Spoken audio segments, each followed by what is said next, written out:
Student, কেননা আমি বিজেপিতে অনেকদিন ছিলাম, 5 বছর কাটিয়ে গেল। 5 বছরের পরে আমাকে এমপি এমএলএ কোনো মর্যাদা দেয়নি, কোনো মর্যাদা পাইনি ওদের কাছ থেকে। তো আমি চাই যে আমি এই দিদির হাত ধরে যদি উন্নয়ন করতে পারি তাহলে আমি খুব খুশি হব। আর আমি দিদিকে তখনই ধন্যবাদ জানাবো। আমি এখানে আসার একমাত্র উদ্দেশ্য আমার গ্রামের উন্নয়ন, আমার গ্রামবাসী যাতে সুবিধা পায় সেটাই চাবো।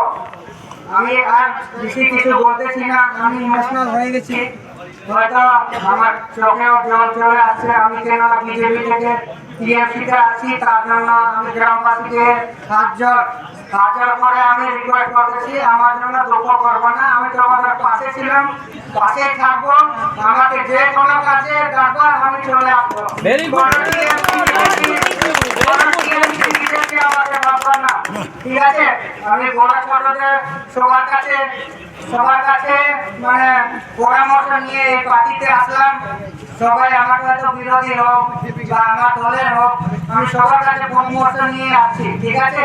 কিন্তু আমি এটাই চাইছিলাম যে আমি আমার কমিটির সাথে বসবো, কমিটিকে বলবো, তারপরে আমি গ্রামবাসীকে মিটিংয়ে দাঁড়িয়ে সবার সামনে ফ্রেশ হয়ে আসতে চাইছিলাম, কিন্তু সেই সময়টা আমি পাইলাম না। এটার জন্য আমি দুঃখিত।